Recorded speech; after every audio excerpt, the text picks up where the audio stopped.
Okay, so chapter 14 gave us a new tool for doing kinetics. In chapter 14, we began by defining work.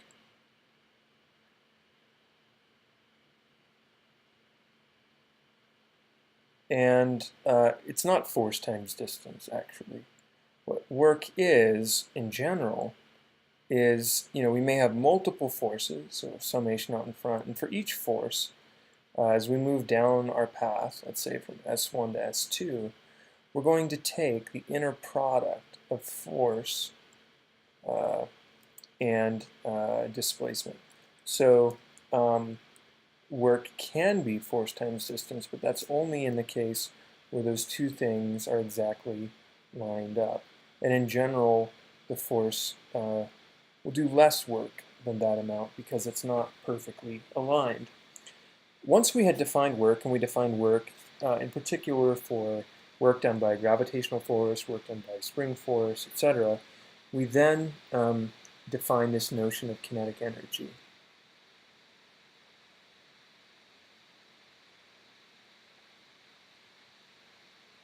Kinetic energy was something that was of the form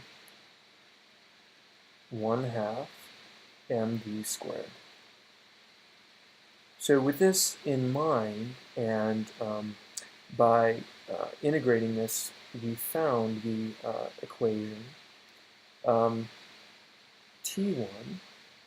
plus U12 is equal to T2. In other words, if my final kinetic energy is different than my initial kinetic energy, some work was done. That is a correct interpretation.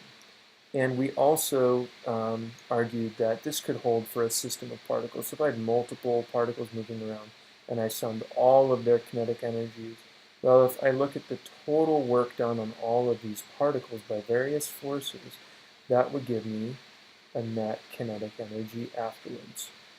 It's a simple intuitive extension of that result. We then define potential energy.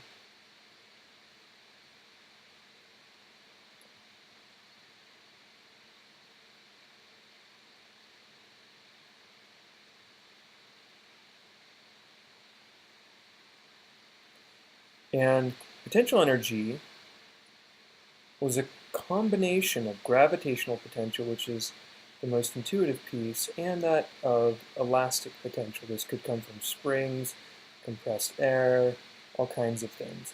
So in general, this is going to look like mgh or delta y, some movement in the gravitational direction, plus 1/2 some stiffness times some displacement squared. And it didn't matter whether this was compression or extension. The energy, the same displacement, is the same. This new definition allowed us to return to the equation above and write it in a different form.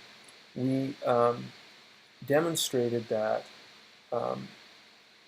there are types of force that do work to a degree that's independent of the path taken. In fact, those types of work generate potential energy.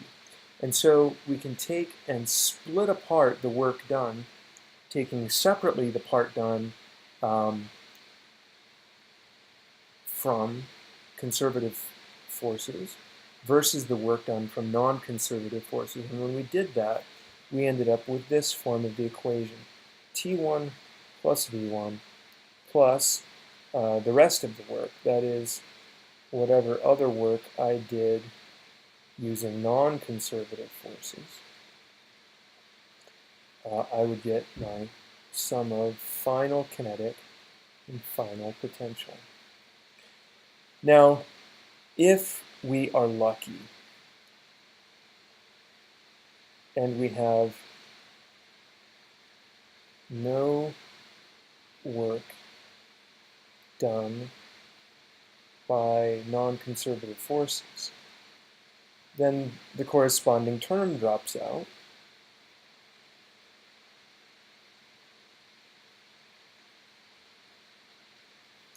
And we get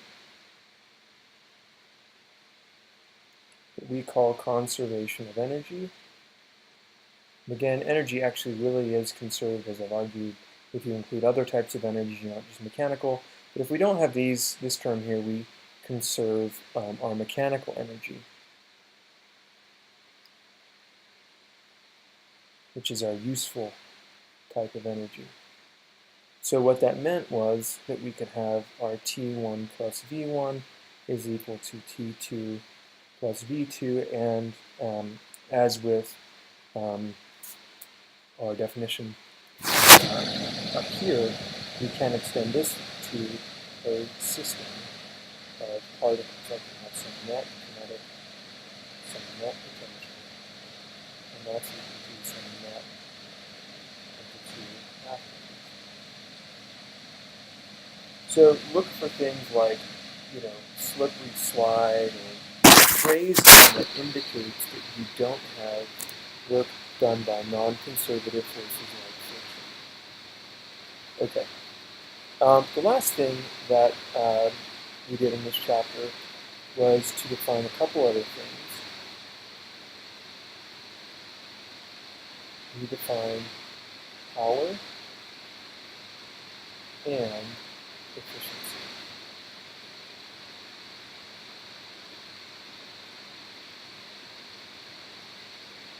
Okay, so power was the time rate of change of work. So if you can do work quickly, that means you have power. More power than if you do work less quickly. And efficiency was simple, the ratio of power output to power input. Pretty intuitive definition. And really, that's it for chapter 14. So when do you use your chapter 13? When do you use your chapter 14 approach? Think about that. Go back and look at problems again and remind yourself why the approach you took was probably the right approach to take, because that definitely can be a point of confusion. In the next video segment, I will give a brief overview of chapter 15.